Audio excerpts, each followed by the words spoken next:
This is a Fox News alert. Iran has fired multiple missiles toward the U.S. consulate in Erbil, Iraq.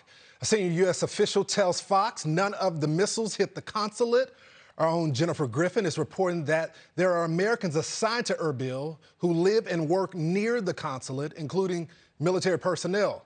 Now, there are no injuries that have been reported.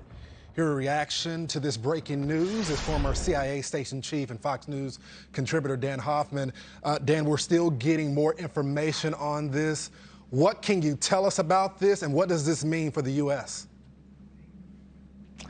Well, this has been a regular tactic that Iran has employed against the U.S. presence in Iraq, frankly, for decades. You know, this is Iran wants the remaining U.S. Military presence in Iraq to leave. They're trying to induce the government of Iraq to do that, even though the United States has shifted to an advisory role. Iran is also trying to deliver a message to us regionally. Just last week, the Israelis reportedly struck a couple of IRGC generals or officers in Damascus, Syria. Iran may be trying to exact revenge on that target as well.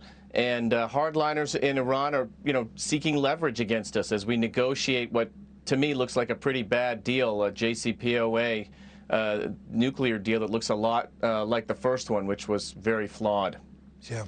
Dan, my second question is, why strike now? Is it because of the position of the United States? We know what China's doing. We know what Russia is obviously doing, attacking Ukraine. It just seems like our enemies now are all acting all at once, or positioning themselves to act. Yeah, well, that's been a pretty continuous strategy that Iran has deployed against us. So I'm not so sure that the timing is necessarily, a huge factor here. Remember, North Korea is launching ballistic missile tests right now. That's a concern. The terrorists are gathering strength in ungoverned space in Afghanistan.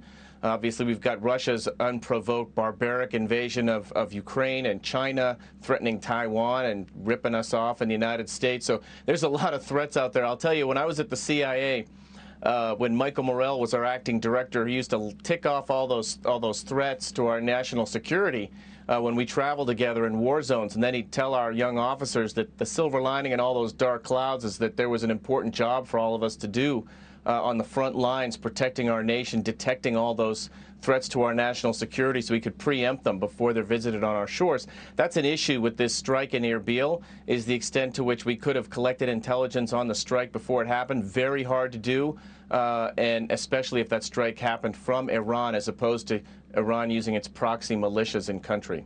Yeah. Dan, I want to get your reaction to what's happening in Ukraine. This week, we found out that the president and the National Security Council didn't think it was a good idea to give the Ukrainians those jets. They said that Putin would see it as provocative, that it would escalate the tension there. Where are they getting that information from? Is it our assets that are on the ground that are providing the NSA that information? So it could be coming from just direct line of contact between our Department of Defense and their Russian counterparts. That's official channels, and it's happening. It's to deconflict. It's been going on for a long time. It could be that. I would expect it's more likely that than clandestine reporting, but it also could be clandestine reporting. At the end of the day, at least in my view, if we're giving the Ukrainian Stingers and Javelins, giving them fighter aircraft is kind of a distinction without a difference. Either way, they're using that equipment to target, lethally, to target Russian tanks and their soldiers. And right now, Ukraine is in an extraordinarily perilous situation.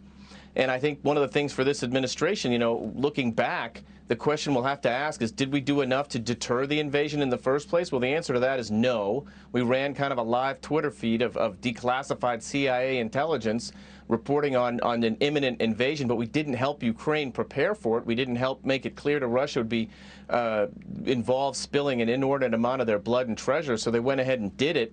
And I think it's just got to weigh on the conscience of our elected officials, especially President Biden. What we don't do to help Ukraine, that's a very significant, I think, issue. I'd have a hard time putting my head to the pillow at night, frankly, without giving the Ukrainians the MiG fighter aircraft that they need so much. Yeah.